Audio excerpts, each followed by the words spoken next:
Qayinnam ko'rdim o'g'limni yonida qizil tursukda yotganingizda deydi. Nima qilib boshini aylantirding, issiq sovuq qilding? Nima qizil tursukda yotasan? Ha? Uni yechib qo'yib atish kerak. Voy astag'firulloh. Shunaqa qaynanalar bormi? Tova. Ha, de issiq sovuq qildim deng. Joduladim deng. Sizni ham issiq sovuq qilib deng.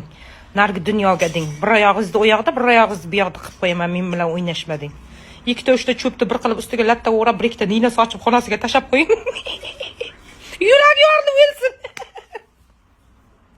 Tova. Unaqa qizil tursilardan, qizil narsalardan ko'proq yeng. Issiq sovuq qilish shart emas. Unaqa narsaga borsangiz issiq sovuqqa nargi dunyoyingiz kuyib ketadi. Undan ko'ra issiq sovuq qilish zo'r yo'llari bor. Takoy pinyorlar, qizil narsalar, atirlar, ana o'shalar ayol kishi uchun issiq sovuq haloli.